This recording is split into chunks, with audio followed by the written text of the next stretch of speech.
आप जब हज के लिए तैयार होते हैं तो सबसे पहले किस बात की तैयारी करनी है, मैं उस टॉपिक से शुरू करता हूं। एक चीज याद रखें, आप किसी मस्जिद में नहीं बैठे हैं, किसी जोड़ में नहीं बैठे हैं, आप यहां पर जो बैठे हैं ये एक मजलिस में बैठे हैं। मजलिस के आदाब को मद्देनजर रखें, मजलिस के आदाब को मद्देनजर रखें। अपने आप को बिल्कुल खुले तौर पर मेरे साथ इंटरैक्ट करें। जब मेरे साथ अब आप इंटरैक्ट करते हैं तब जाके इसमें हमें मौका मिलता है, शौक पैदा होता है कि हम कुछ चीजें और जांच सकें और हम आपको बयान कर सकें। तो मोअज़्ज़िज़ हज़रात, मेरा पहला टॉपिक प्रिपरेशन, हमें कैसे प्रिपेयर होना है। मैं यहां से शुरू करता हूं। मुझे आप ये बताएं कि आप वहां पर मक्के में कहां रहने वाले हैं? अजीजिया में रहने वाले हैं। अजीजिया हरम से कितनी दूर है? 6 किलोमीटर। 5 किलोमीटर से लेकर 7-8 किलोमीटर तक, depends upon the periphery. On an average 6 kilometre का डिस्टेंस है। ये 6 किलोमीटर आप कैसे आएंगे हरम को? बसेस। कौन की? टैक्सी बोले? टैक्सी बोले तो घर बेचना पड़ता है। मेट्रो नहीं है, बस से आएंगे आप। वहां पर बस से आएंगे, बस सीधा लाकर आपको हरम पे नहीं छोड़ती। बस कैसे आती है, कहाँ रुकती है, कहाँ लाके छोड़ती है, ये मैं आपको अकोमोडेशन में बताता हूं। बस इतना याद रखें कि जब आपकी बस जमजम टावर या क्लॉक टावर जिसको कहते हैं, उसके सेल्लार में से कम 1 किलोमीटर दूर छोड़ती है, वहां से हरम 126 मीटर है। वहां से यहां तक आने तक आपको बस स्टॉप से हरम तक आने को, मताफ तक आने के लिए आपको 1.25 किलोमीटर चलना पड़ता है। एक बार आकर आप चले जाएंगे तो कितने किलोमीटर हुए? 2.5 किलोमीटर हुए। दिन में 2 वक्त आएंगे या 5 वक्त आएंगे या 1 वक्त आएंगे? 4 वक्त। सुबह में एक टाइम आ जाना। 2 वक्त आते हैं दिन में, 2 वक्त आते हैं। 1 वक्त की भी गुंजाइश नहीं रहती, 5 वक्त की भी गुंजाइश नहीं रहती। आदमी बिल्कुल comfortable, he will visit twice in a day. तो 2 वक्त आते हैं, 2 वक्त आ गए तो कितने किलोमीटर हुआ? 5 किलोमीटर हुआ। 5 किलोमीटर खाली आप आते रहेंगे, हवा खाएंगे या खाना भी खाएंगे? खाना भी खाएंगे। खाना खाने के लिए जब बाहर जाकर होटल में खाकर वापस आते हैं तो 2 किलोमीटर। कितना हुआ? 7 किलोमीटर। आपको उम्रा की दिक्कत, मताफ में उम्रा की दिक्कत या तवाफ करने के लिए फर्स्ट फ्लोर के 7 चक्कर 6 किलोमीटर होते हैं। 7 भी 6 कितना हुए? हर रोज आपको एक तवाफ करने के लिए हरम को आकर जाना है तो आपको 13 किलोमीटर चलना है। कम से कम 13 किलोमीटर चलना है। 13 नहीं भाई, मैं तवाफ भी नहीं करता, खाली मैं बैठ जाता हूं सहन में आकर, आपको अंदर जाने की इजाजत नहीं है, क्योंकि आप सिविल ड्रेस में हैं। काबे को घूरना सवाब है। काबे में, हरम में 120 रहमतें उतरती हैं। कितने? 120 रहमतें उतरती हैं, जिसमें 60 रहमतें तवाफ करने वाले के लिए, 40 रहमतें नमाज पढ़ने वाले के लिए और 20 रहमतें काबे को घूरने वाले के लिए। दुनिया में सिर्फ 3 चीजें ऐसी हैं जिसको घूरने से सवाब है। एक काबा जिसको घूरने से सवाब है, एक बूढ़े माँ बाप जिनको आप खिदमत की निगाहों से अगर देखते हैं, सिर्फ माँ बाप को घूरने से सवाब है। अल्लाह तबारक व तआला हम नौजवान बच्चों को, नौजवान नस्ल को अपने बूढ़े माँ बाप की खिदमत करने की तौफीक अता फरमाए। तीसरा, कुरान मजीद। कुरान मजीद को पढ़ने की हसरत से जब देखते हो, उसको घूरते हैं तो सवाब है। ये दुनिया में 3 चीजें हैं जिसको घूरने से सवाब है। तो काबे में जो तवाफ करता है उसको 60 रहमतें मिलती हैं। नमाज पढ़ने वाले के लिए 40, घूरने वाले के लिए 20। तो सबसे ज्यादा रहमतें उस आदमी के लिए हैं जो फिजिकली फिट है। मैं बहुत बड़ा ऑफिसर, मैं एडमिनिस्ट्रेशन कर चुका, मैं बहुत बड़ा मौल्लिम, मैं बहुत बड़ा आलिम, मैं फला का फारिगुत तहसील, मैं फरा का फारिगुत तहसील, मैं अल अज़हर यूनिवर्सिटी का प्रोडक्ट, चलने नहीं आता, तो एक हम्माल उसके मुकाबले में ज्यादा रहमतें पाता है। अल्लाह तबारक व तआला अपने बंदे को इल्म के बिना पर रहमतें वहां पर नहीं उतारता। तो हाजी साहब वापस आकर सबसे पहला झूठ बोल रहे हैं। तो इसीलिए आपको चाहिए कि आपको चलना सीखें। सिर्फ मर्द हजरात नहीं, औरतें भी चलना सीखें। इसके लिए कोई अल्टरनेट नहीं है, कोई अल्टरनेट नहीं है। हमारे लोग करते क्या है, इसमें बहुत सारे लोग बूढ़े हैं, 50 साल के बाद है, जाते हैं, चुक नहीं, अनिवार्य, इनएविटेबल जाते हैं, उम्रा करते हैं। उम्रा करने के बाद आपको बुखार आता है, 100% गारंटी। 3 दिन तक आंग में दर्द, आंग सब दर्द, आपको बुखार आता है, रेस्ट लेते हैं अजीजिया में। 3 दिन के बाद जब शुरू करते हैं, फिर आप हल्का धीरे धीरे हरम को आना जाना, आना जाना। जब आपकी प्रैक्टिस होती है और जब वापस लौटते हैं वहां से, तो जो डायबिटिक के पेशेंट हैं, जो हार्ट के पेशेंट हैं, जिनका कोलेस्ट्रॉल है, आने तक एक 12 किलो आपका वेट रिड्यूस हो जाता है। आपका डायबिटिक बिल्कुल नॉर्मल नहीं होता, बल्कि वो स्टेबल हो जाता है और आपका कोलेस्ट्रॉल रिड्यूस हो जाता है। तो इसीलिए आपको फिटनेस बहुत जरूरी है, सबसे ज्यादा जरूरी फिटनेस है। अब आपके जहन में एक बात आती है कि मैं हज को जा रहा हूं, एजाज साहब क्या कि खाली हज को जाता रहा तो चलो करी, ये कई का वानबी मुसीबत चलने की। मैं क्या समझा था, क्या क्या याद करना की, कितने दुआयां याद करना की, अरबी कितना बहाट करना की, हाड़ बजाओ ये उम्र में हम याद होता क्या का। तो मेरी माँ बहने, मैं सिद्क़े दिल से हकीकत कहता हूं आपको। अगर कोई उलमा बैठे हैं तो मुझे आकर मेरा जामा पकड़ के पूछ सकते हैं। अगर किसी आदमी को, किसी मुसलमान आजमीन को 4 रकात नमाज पढ़ने आता हो, रब्बना आतीना फिद दुनिया हसनतम व फिल आखिरति हसनतम व खिना अज़ाबन नार व अदखिलना जन्नत माल अबरार या अजीज या गफ्फार या रब्बल आलमीन, ये दुआ आती है तो और कुछ सीखने की जरूरत नहीं है। Nothing is required. 4 रकात नमाज पढ़ने किसे नहीं आता? कौन तो है जो 4 रकात नमाज पढ़ने के काबिल नहीं है? इस मजलिस में हाथ उठाओ। हर एक को 4 रकात नमाज पढ़ने आता है। रब्बना आतीना फिद दुनिया हसनतम व फिल आखिरति हसनतम व खिना अज़ाबन नार, इतना पढ़ना। या अजीज या गफ्फार या रब्बल आलमीन, ये एक्स्ट्रा। रब्बना आतीना की दुआ आती है तो आपको हज करने के लिए एवरीथिंग यू गॉट इट, आपको सब आ गया। हां, मसनून दुआएं, मसनून सवाब अपनी जगह, मसनून दुआएं, मसनून सवाब अपनी जगह। The basic requirement to perform hajj is 4 रकात नमाज पढ़ने आना, रब्बना आतीना की दुआ आना, फिनिश। तो इसीलिए जहन में मैं क्या क्या सीखना की, मैं क्या क्या पढ़ना की, नहीं।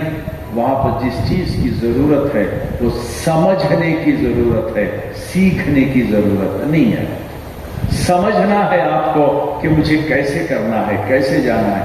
All physical exertion, all physical exertion. हज इंसान एक मुसलमान के लिए जिस्म की ज़कात और पैसे की ज़कात, it is economical and physical contribution of yours towards Allah सुब्हानहू व तआला। तो इन चीजों को याद रखें। चलिए अब चलने की प्रैक्टिस करो या नको करो, तुम्हारे पे छोड़ता हूं। चलिए फास्ट देख लेंगे थोड़ा कि ये क्या है भाई, ये हजरे अस्वद। वो क्या है भाई, गाय मकाम इब्राहिम। वो क्या भाई, हतीम। ये क्या भाई, हाँ बहुत जल्दी बोले, रुकने इराकी। ये क्या भाई, नेक्स्ट ना, जल्दी जल्दी जल्दी। रुकने शामी। ये क्या भाई, यमनी। रुकने यमनी, रुकने यमनी। और ये रुकने हजरे अस्वद। अगर हजरे अस्वद उस जगह पे ना होता तो वो रुकने हिंदी कहलाता। हजरे अस्वद अगर इस जगह पे ना होता तो ये रुकने हिंदी कहलाता, क्योंकि काबे का वो कोना हिंदुस्तान की तरफ रुख किए हुए है। जब आप रुकने यमनी के पास आते हैं तो यहां से लेकर यहां तक आपको दुआ पढ़नी है, रब्बना आतिना फिद दुनिया हसनतन व फिल आखिरति हसनतन व क़िना अज़ाबन्नार व अदखिलना जन्नत मअल अबरार या अज़ीज़ या गफ़्फ़ार या रब्बल आलमीन। और एक कहां है,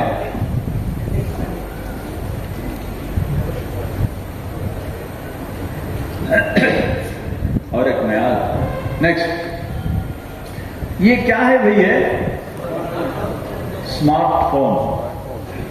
आज स्मार्टफोन को हटकर ये नोकिया के बटन का मोबाइल क्या के पास है, हाथ उठा है, हल्का हल्का कहीं को उठा रही, आधा है क्या, पूरा रखो। जिनके पास बटन का नोकिया है वो मुझे लाकर दे डालो, मैं उसे म्यूजियम में रखता हूं। स्मार्टफोन का होना जरूरी है। जिसके पास स्मार्टफोन नहीं है वो मदीने में रियाजुल जन्ना में नमाज पढ़ने का भूल जाओ। अगर तुम्हारा साथी गुम हो गया तो उसको ट्रेस करने का भूल जाओ। तुम्हारा लगेज गुम हो गया तो उसको ट्रेस करने का भूल जाओ। जमाना डिजिटाइज हो चुका है। आपका कोई इंफॉर्मेशन लेना है, ओटीपी नहीं आती, इंफॉर्मेशन नहीं मिलता, भूल जाओ। तो जमाने के साथ चलना जरूरी है। जब तक आपके पास स्मार्टफोन नहीं है आपको ये चीजें आपको प्राप्त नहीं हो सकती। ये तुम्हारे सफर का इन्हीं वजह है, ये आपके सफर का इन्हीं वजह है। स्मार्टफोन का होना बहुत जरूरी है। बगैर स्मार्टफोन के आप रियाजुल जन्ना में नमाज नहीं पढ़ सकते। This is the basic requirement for a pilgrim to perform hajj 100%। जिन लोगों को सीखने नहीं आता, आपको इसमें सबसे पहले क्या सीखना है, फोटो लेने का सीखना, ये क्यूआर कोड से जो है ना उसको ट्रेस करने का सीखना, लोकेशन डालने का सीखना और लाइव लोकेशन डालने का सीखना। इतनी चीजें बहुत जरूरी।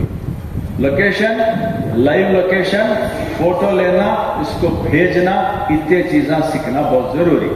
जो बुजुर्ग हजरात हैं वो अपने नवासे को, पोतरे को बिठा ले को सुबह से शाम तक रोज काम करो, रोज काम करो। अगर वो नहीं करते तो देख भाई बच्चे को बोल डालो तुम्हारी नानी अगर गुम गई तो मैं नहीं पकड़ सकता। दादी का भी चुकी, दादी गई, मैं इधर आदम और हवा सेपरेट हो जाता। तो इस वास्ते आपको चाहिए कि बच्चों को बिठाएं, इन चीजों को सीख लें। Next,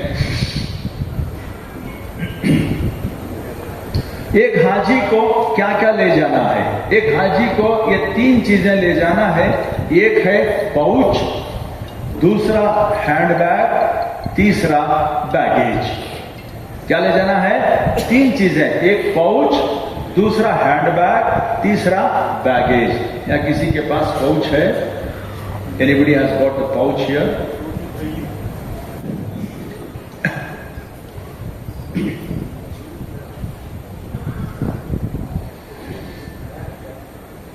I was a goalkeeper when I was a football player. वो भी goalkeeper. And I was a hockey player. I used to play defense. State player रहा हूँ, university player रहा हूँ, hockey का. पाउच, ये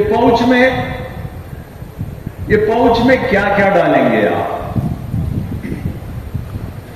ये पाउच में याद रखो आपको डालना है सऊदी एयरलाइंस की टिकट, सऊदी एयरलाइंस की टिकट। उसके नीचे आपको रखना है आपको बोर्डिंग पास वापसी का, और यहां का भी रखना हो तो रख लें। बोर्डिंग पास, सऊदी एयरलाइंस की टिकट, पैसे, उसके बाद दवाइयां, 3 दिन की दवाइयां। कितने दिन की? 3 दिन की दवाइयां। अगर आप हार्ट पेशेंट हैं, अगर आप दिल के मरीज हैं या ज़याबतीस के मरीज हैं, तो आपको चाहिए कि 3 दिन की दवाइयां इसमें रखना है। उसके बाद आपका पासपोर्ट रखना है, उसके बाद आपको चश्मा रखना है। कौन सा चश्मा? आपके आंखों पे जो चश्मा है वो चश्मा नहीं रखेंगे। आपको वहां पर स्लीक चश्मा, जो बारीक आपके पावर का मिलता है, 200-250 रुपए में जो पावर का मिलता है, वो छोटा सा चश्मा, उसमें एडिशनल चश्मा रखें। ये इसीलिए कि हम देखते हैं कि यहां पर एयरपोर्ट में वुजू करके हवाई जहाज में चढ़ने तक कम से कम हर फ्लाइट में 4-5 चश्मे हमें मिल जाते हैं। और वहां पर मदीने के एयरपोर्ट में वहां पर एक 4-5 चुप जाते हैं। जब आप अपने कमरे को जाते हैं तो आपके पास चश्मे नहीं रहते। आपको चश्मा वहां पर खरीदना उतना आसान नहीं है। आपको ना दुकानें मालूम, ना शहर मालूम। आप जाते ही आपको हरम को जाना है, तो इसीलिए आपको चाहिए कि एक स्लीक चश्मा बेहद जरूरी है, उसको रखना ना भूलें। आई रिपीट, इसमें जो रखना है वो है सऊदी एयरलाइंस की टिकट आपको, उसके बाद जो है रखना है बोर्डिंग पास, उसके बाद पैसे, उसके बाद दवाइयां, उसके बाद पासपोर्ट, उसके बाद चश्मा। इतनी चीजें आपको रखना जरूरी है। नेक्स्ट, ये रहा लगेज, ये रहा लगेज। लगेज हैंडबैग किसी भी टाइप का आप बना सकते हैं, एनी काइंड, जो भी चाहे आप अपने हैंडबैग को रखें। याद रहे कि इस हैंडबैग में क्या रखना है। हैंडबैग में बहुत से चीज। हैंडबैग में आपको रखना है सिविल ड्रेस। हैंडबैग में एहराम को नहीं रखना है, क्योंकि आप जिद्दा नहीं जा रहे हैं। हैंडबैग में आपको एहराम में नहीं रखना है। ऑल मेडिसिन, 1 महीने या 40 दिन के मेडिसिन उसमें रखना है। एक पावर बैंक रखना आपके लिए जरूरी है। याद रहे, सिविल ड्रेस का रखना बहुत जरूरी है। Very very very important handbag में। क्यों? जैसे ही आप मदीना पहुंचते हैं, पहुंचते ही अब आप उसके अंदर साबुन, टूथपेस्ट भी रख लो। साबुन खुशबू नहीं होना चाहिए, बगैर खुशबू। हाँ, यहाँ आप एहराम में नहीं है तो आप खुशबू का साबुन भी रख लें, एक तौलिया और अंडर गारमेंट्स रख लें, क्योंकि मदीना पहुंचते ही होटल में आपको तैयार होकर नया जोड़ा पहने। सिविल ड्रेस नया जोड़ा रखें, पुराना नहीं। आप 2 नए जोड़े ले जाएं, 2 नए जोड़े ले जाएं, एक मदीने में पहने, एक मक्के में पहने। तो जैसे ही कमरा पहुंचते हैं, आपको फ्रेश होकर आपको नया जोड़ा पहनकर जाना है। हैंडबैग में कई को वही आपका लगेज 20% आपका लगेज आपके होटल तक आने के लिए देर हो जाती है। 8 घंटे 5 घंटे देर हो जाती है। अगर देर हो गई तुम्हारा सिविल ड्रेस अगर आपके हैंडबैग में नहीं रहा, नहाने के बाद कपड़े नहीं, लगेज आए तक इंतजार करना बोले तो तुम्हारे 40 नमाजों का मीटर शुरू हो जाता है। असर को पहुंचे तो मगरिब से मीटर, मगरिब को पहुंचे तो ईशा से मीटर, ईशा को पहुंचे तो फजर से मीटर। इस वास्ते आपके 4-5 नमाजें चूक जाती है। नमाज तो हो जाती है मगर तुम्हारा लगेज अभी 4-5 नमाजें बाकी हैं, होटल वाले उठा को बाहर फेंकती। इस वास्ते अपना सिविल ड्रेस अपने हैंडबैग में रखना ना भूलें।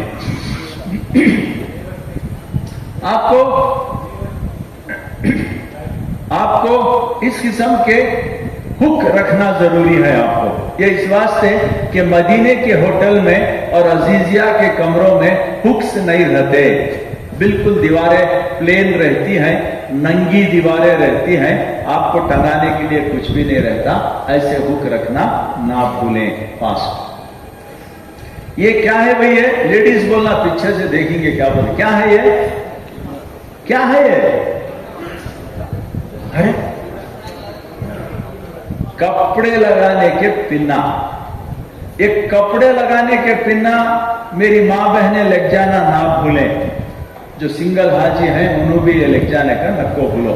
सिंगल ये जो रस्सी भी रखो, ये कपड़े भी रखो। याद रखो मदीने के अंदर होटल में ना कपड़े धोने की इजाजत है, ना कपड़े सुखाने की इजाजत है।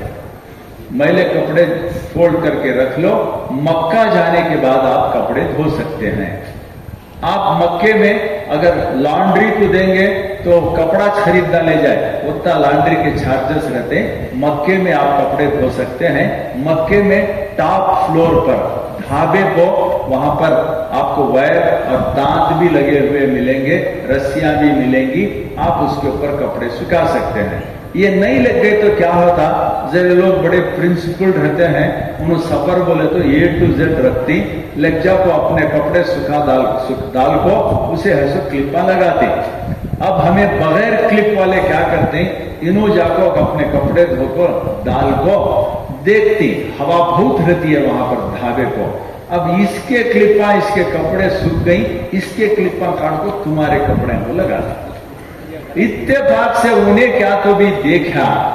अब 2 जने हाजा की आजमी ने हज के झगड़े, बकीटा ले तो मार लेती, बकीटा तोड़ लेती एक दूसरे के बकीटा, वैसे झगड़े हो जाती। इस वास्ते नको तुम्हारे क्लिप में ले जाओ। नेक्स्ट ये रहा flex box with USB port and extension cord. ये हर एक कवर के दरमियान एक ले जाना ना भूलें। एक कवर के दरमियान इसको ले जाना ना भूलें। क्यों? आपको मीना में जैसे ही पहुंचते हैं, मीना, मुजदलिफा, अरफात और फिर मीना, ये 3 दिन आपको कहीं भी चार्ज करने के लिए मौका नहीं मिलता।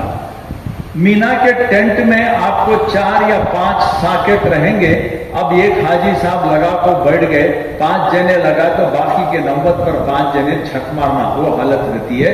झगड़े उनका देखती थी, मैं तुम्हारा नंबर है जी, मेरा 10 है, तो मैं उसका निकालती थी, मैं 10 वाले रखती। ये झगड़े रहती। ये झगड़े को दूर करने के वास्ते आपको चाहिए कि एक एक्सटेंशन कार्ड या आप एक USB पोर्ट ले जाएं।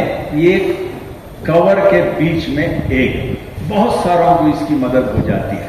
इसलिए कि आपको जब मीना से निकलते हैं तो आपको चाहिए कि आपका मोबाइल 100% चार्ज होना जरूरी है। नेक्स्ट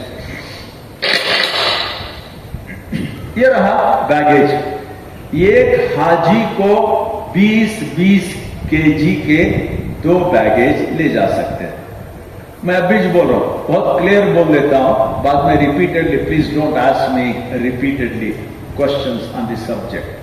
एक हाजी को दो सूटकेस, एक हाजी को 2 सूटकेस, एक का वजन 20 kg से बढ़कर नहीं होना चाहिए।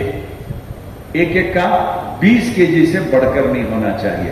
अगर मर्द मियां बीवी 2 हैं तो इनको 20-20 kg, इनको 20-20 kg।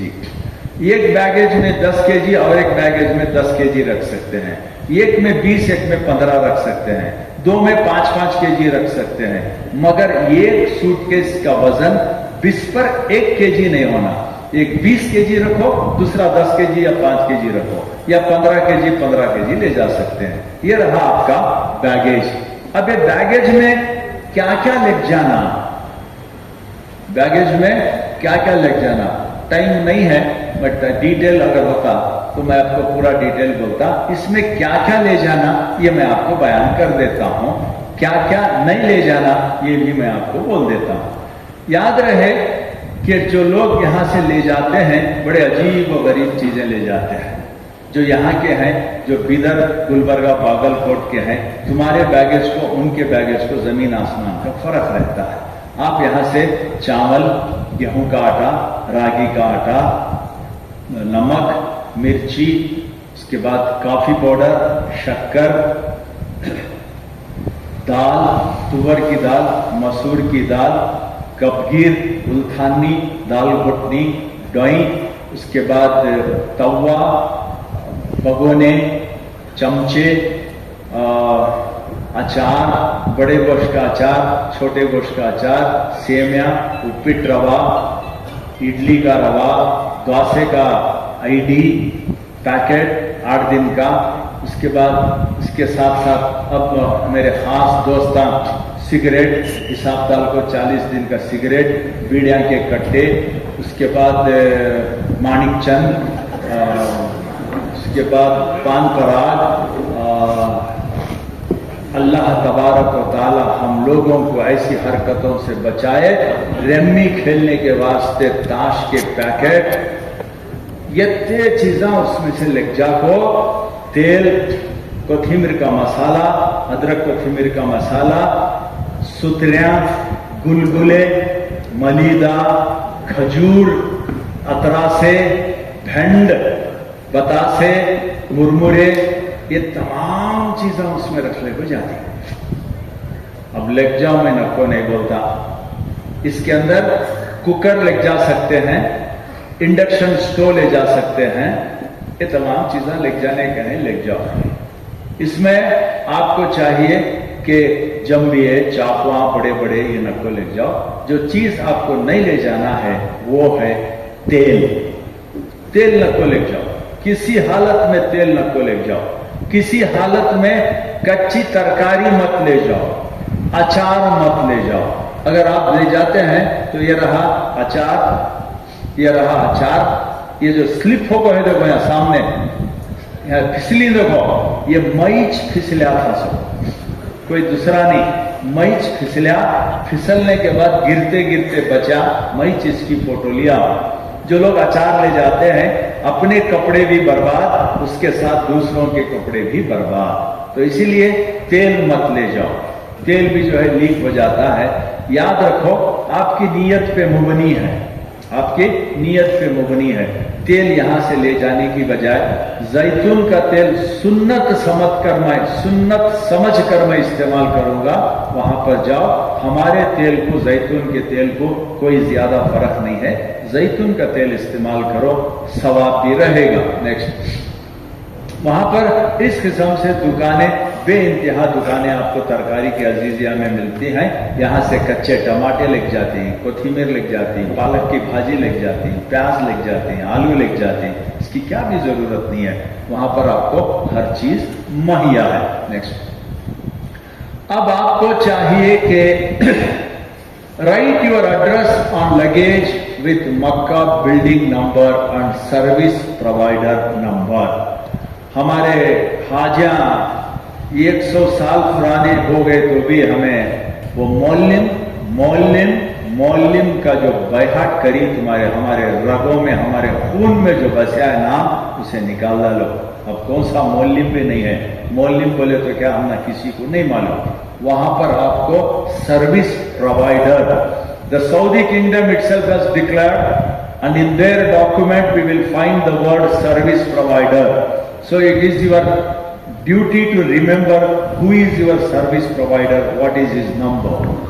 Write your address on luggage with Makkah building number and service provider number. write your cover number, write your passport number, write your phone number of India, और सऊदी का अगर फोन नंबर है तो Saudi का phone number भी लिखें। और last में अल हिंद अरबी में लिखना ना भूलें, क्योंकि उनको अंग्रेजी नहीं आती। अगर आप अल हिंद लिखे तो आपका लगेज कहीं बढ़ गया है तो लाके उठा के Indian holding area Medina terminal में दे देते हैं। तो इसलिए आपको चाहिए मोस्ट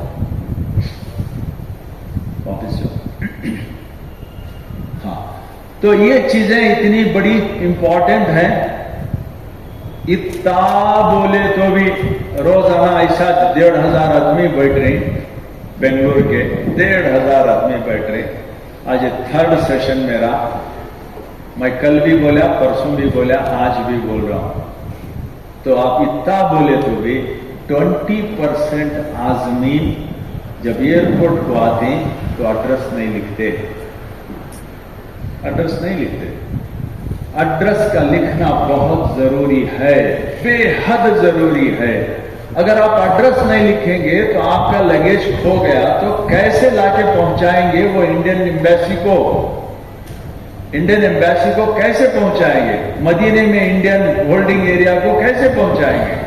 आप उस पर एड्रेस लिखो मेरे यार, सब पे लिखो एड्रेस, बैगेज पे लिखो एड्रेस, हैंडबैग पे लिखो एड्रेस, छोटी सी पाउच पे लिखो। किससे लिखेंगे? इंडेलिबल इंक से लिखेंगे, परमानेंट मार्कर से लिखेंगे, परमानेंट मार्कर से लिखेंगे। और बाज लोग जो एड्रेस है उसे प्रिंट आउट कार्ड को कंप्यूटर में पूरा एड्रेस क्लीन कार्ड डाल को उसे ऐसे वो चिरपिर लगा डाल को और उसके वेट लगा डालते, ये एक मार में उखड़ को जाता है, एक मार में खाली फेंका उखड़ को जाता है। नहीं, परमानेंट मार्कर से एड्रेस लिखो। पिछले साल लास्ट ईयर हमारे एक वॉलंटियर एक ऑफिसर थे, उनके मामू जा रहे थे, उनके मामू जा रहे थे। उन्होंने जो है हैंड बैग को लिखे थे, पाउच को नहीं लिखे थे, पाउच को नहीं लिखे थे। मैं बोला मेरे मामू उसके ऊपर एड्रेस लिख ले, क्या पाउच को होगा? जा बेटा, पाउच कहाँ जाता? गले में चलाता, साथ ही चलाता, कहाँ जाता? उसके अंदर हजरत इन्हों जो है पैसे भी रखे थे। मदीना पहुंचे, क्यों कहा कि हूँ रखो जाको आया था, पाउच है, फोन करे मुझे, ऐसा मेरा पाउच चले गया। मैं बोले अल्हम्दुलिल्लाह। क्या करो? अरे बोले सो बात सुनते नहीं, सो तुम्हें है सो तुम्हारा काम तुम्हें करे तो क्या करो? मालूम रख ले को भी करे तो क्या करना? एक आदमी को पेट दिखा गया, एक आदमी को पेट दिखा, बहुत जोर से पेट दिखा, डॉक्टर के पास गया। डॉक्टर के पास जाकर बोला डॉक्टर साहब कल जो है मैं जरा जली सो तंदूर रोटी खा गया था, कड़क ला बोले तो उन्होंने जला को लाया, जली सो रोटी खा गया, पेट में बहुत दुख रहा, बहुत दुख रहा। उन्हें डॉक्टर को सुलाया, डॉक्टर ऐसे सुलाया, सुला को पेट गिर सब चेक कराया, चेक करके एक अलमारी में से दवा ला को इसकी अंख्या में डाला। उन्हें बोला कहते मरीज मुझे पेट में दर्द हो को मरनो तो मैं अंख्या में डाल देना कर, कहीं को जली से रोटी दिखी नहीं दीजिए। वैसा किस्सा। अरे लिख ले तो जा दिया एड्रेस का, तो बोले तो हाँ जाको बमड़ा मार लेते हैं, पैसे चले गए, मेरा पासपोर्ट गुम होगा, मेरा लगेज नहीं मिल रहा, कहीं को मिलता। इस वास्ते आपको चाहिए कि आप उस पर address indelible ink, permanent marker, नहीं मिटने वाली स्याही रखने वाले कलम से आप उस पर लिखें। नेक्स्ट, ये रहा, ये कौन सा भाई? Indian toilet. नेक्स्ट, ये कौन सा भाई? Western toilet. जिन इसमें कितने लोग ऐसे हैं जो वेस्टर्न टॉयलेट को इस्तेमाल नहीं करते? हाथ उठाओ। वाह, ये बैच में ज्यादा है। किस्मत वाले हैं, आपको इंडियन टॉयलेट मयसर है। मैं ऐसे गांव से पल के बड़ा हुआ हूं जहां पर नदी थी, हमारे को कोसा फ्लैश भी नहीं था, फ्रेश आउट था। हम उस गांव से हम निकल के पैदा हुए हैं, ना हमको ये नसीब था ना वो नसीब था। तो आपको, जो आदमी को वेस्टर्न कमोड इस्तेमाल करने नहीं आता, आप कल से वेस्टर्न कमोड इस्तेमाल करना शुरू करो। जिनको जो हाथ उठे, कम से कम एक 25-30 आदमी हाथ उठे, हर वक्त पे उठाते हैं। तो इसीलिए आपको चाहिए कि आपको वेस्टर्न कमोड इस्तेमाल करना बहुत जरूरी है, उसकी प्रैक्टिस कर लो। तुम्हारे घर में नहीं रहा तो बाजू के घर में अगर है तो उधार मामले को प्रैक्टिस कर लो। अगर नहीं करे ये हालत होती है। नेक्स्ट, ऐसा बैठ को सिर फोड़ने को वहां पर मक्के में मदीने में आती, ऐसा बैठ को पामा तोड़ने को एंकल तोड़ने को आती। आपको चाहिए कि ऐसा बैठकर प्रैक्टिस करें, ये बहुत जरूरी है। नेक्स्ट,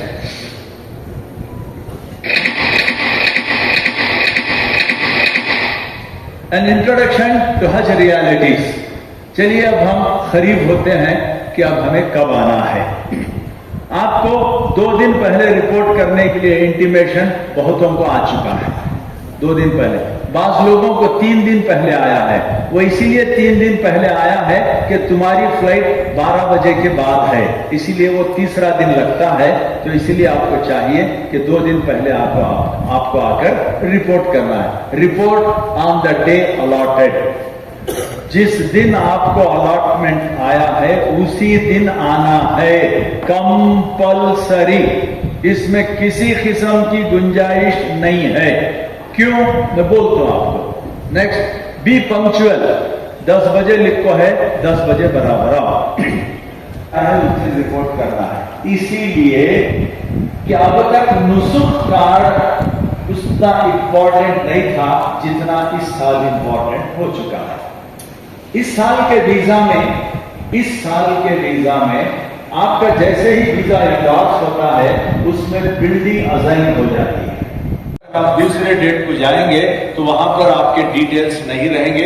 आपका अकोमोडेशन के लिए फिर पीछे अकोमोडेशन को जाना है, आपको तकलीफ है। इसीलिए जिस दिन आपको दिया गया उसी दिन आपको जाना 100% अकोमोडेशन नहीं मिलेगा। तो इसीलिए आपको चाहिए कि आप पंक्चुअल रहें।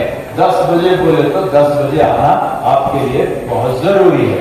और हमारे बेंगलुरु के आजमीन आपको अकोमोडेशन नहीं मिलेगा। तो इसीलिए आपको चाहिए कि आप पंक्चुअल रहें। 10 बजे बोले तो 10 बजे आना आपके लिए बहुत जरूरी है। और हमारे बेंगलुरु के आजमीन